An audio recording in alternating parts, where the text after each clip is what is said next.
छात्रों, आज हम नरेश मेहता जी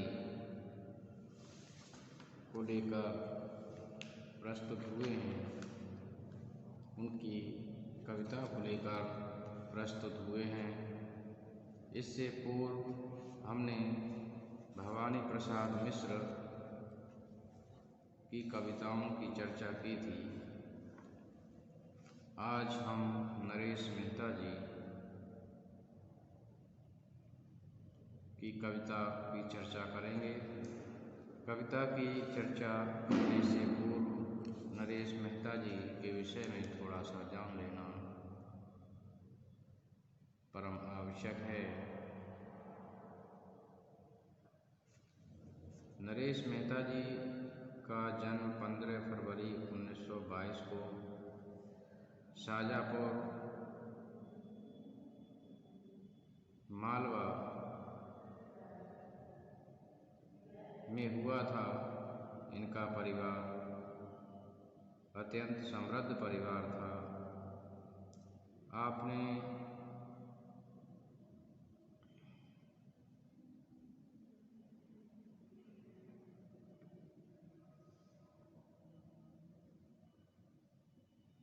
साहित्य लेखन में प्रारंभ से ही अपनी रुचि दिखाई और साहित्य साधना में लगे रहे। 1956 से आप स्वतंत्र लेखन कार्य में लगे रहे। आपका व्यक्तित्व और कृतित्व अत्यंत प्रभावशाली है।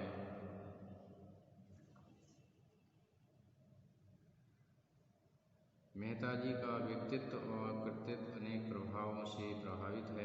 एक ओर पांडित्यपूर्ण परिवेश, दूसरी ओर विश्वविद्यालय अध्ययन काल के दौरान आचार्य केशव प्रसाद, आचार्य नंद दुलारी वाजपेयी, विश्वनाथ प्रसाद मिश्र आदि का सानिध्य भी उन्हें प्राप्त होता रहा।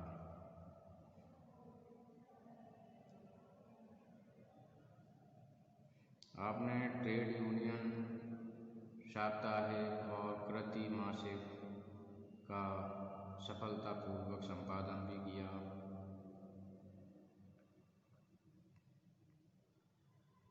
आपने उपन्यास, कहानी, नाटक, रेडियो आदि विभिन्न विधाओं में लेखन कार्य किया। संशय की एक रात, महाप्रस्थान, प्रवाद पर सगरी आदि आपके प्रसिद्ध खंड काव्य हैं तथा वन पाखी सुनो, बोलने दो, चीड़ को, मीरा समर्पित एकांत, उत्सवरण्य, गांधी गाथा आदि आपके प्रसिद्ध कविता संकलन हैं। तो आपकी आज प्रार्थना कविता की चर्चा हम करेंगे कि प्रार्थना कविता में कवि क्या विशेष बात कहना चाहता है। तो सबसे पहले हम प्रार्थना कविता के लिए पढ़ेंगे और इसके बाद इसके अर्थ को जानने का प्रयास करेंगे। वहन करो ओ मन, वहन करो, सहन करो पीड़ा, यह अंकुर है। उस विशाल वेदना की वेणु वन दावा सी थी, तुम में जो जन्मजात आत्मज है। स्नेह करो, अंचल से ढक कर रक्षण दो, वरण करो ओ मन, वहन करो पीड़ा। सृष्टि प्रिया पीड़ा है, कल्प वृक्ष दान समझ शीश झुका स्वीकारो ओ मन, करपात्री मुद करी स्वीकारो। वहन करो, सहन करो ओ मन, वरण करो पीड़ा।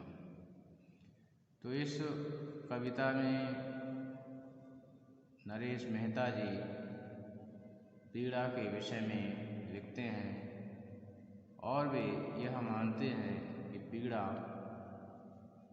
हमारे जीवन का महत्वपूर्ण अंग बन जाती है, क्योंकि पीड़ा के माध्यम से ही हम सृष्टि का सृजन भी करते हैं और पीड़ा से ही हम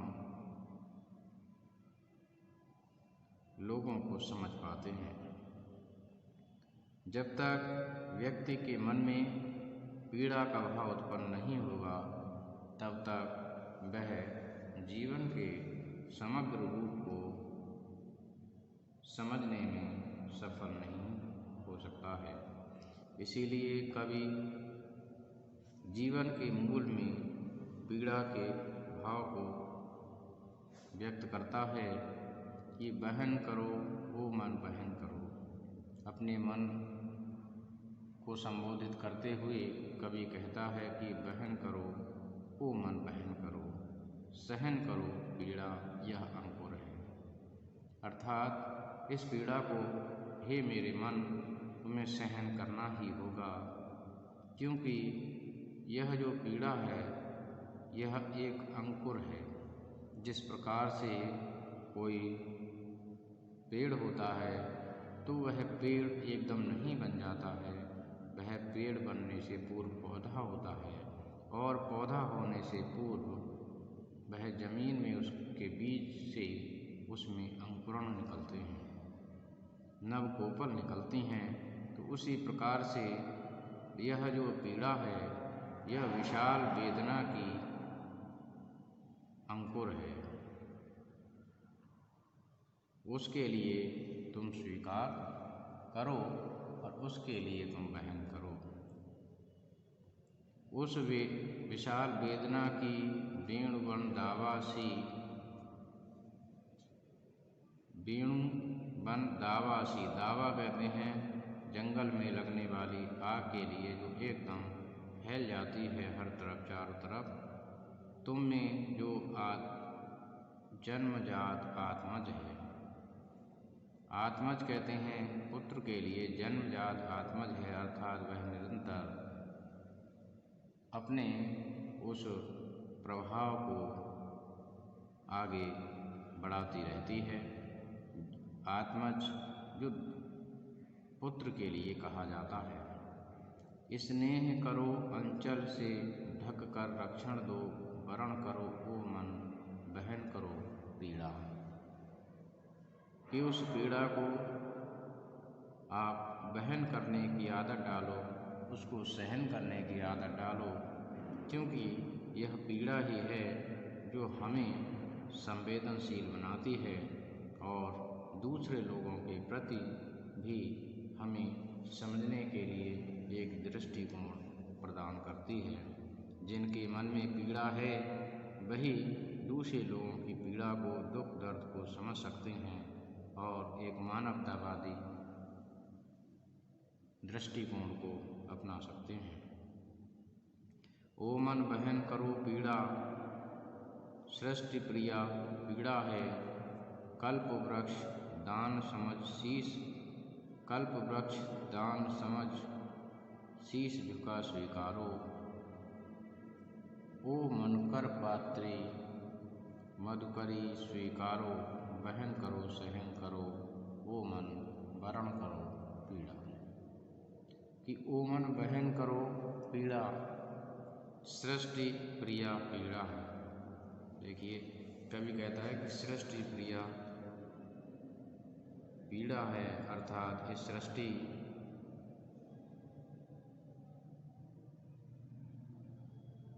प्रिया पीड़ा है, अर्थात सृष्टि के सृजन के लिए भी यह आवश्यक मानी जाती है। और कल्प वृक्ष दान समझ शीश झुका स्वीकारो। और इस पीड़ा के लिए कल्प वृक्ष, जिस प्रकार से कल्प वृक्ष होता है, देव वृक्ष होता है, वह सारी इच्छाओं को, कामनाओं को पूरा करने वाला होता है, उसके रूप में इसको आप स्वीकार करो कि कल्प वृक्ष दान समझ शीश झुका स्वीकारो। जिस प्रकार से कल्प वृक्ष को स्वीकार करते हैं हम, उसको हम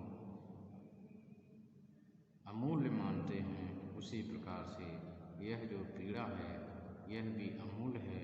यह सृष्टि का आधार भी है और हमें एक नया दृष्टिकोण प्रदान करती है। लोगों के प्रति संवेदनाएं भी पीड़ा के माध्यम से ही जागृत होती हैं। तो इसके लिए कल्प वृक्ष के दान के रूप में स्वीकार करो, शीश झुका स्वीकारो, अर्थात शीश झुकाकर इस पीड़ा को भी स्वीकार करो, इस दुख को भी स्वीकार करो। ओ मन कर पात्री मधुकरी स्वीकारो, बहन करो सहन करो, ओ मन वरण करो पीड़ा।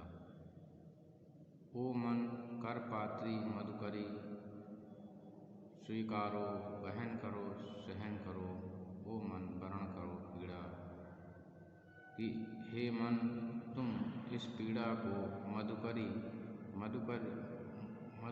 कहते हैं भ्रमरी के लिए। जिस प्रकार से भ्रमरी भी पीड़ा को स्वीकार करती है, उसी प्रकार से तुम भी इस पीड़ा को वहन करो, इसको सहन करो।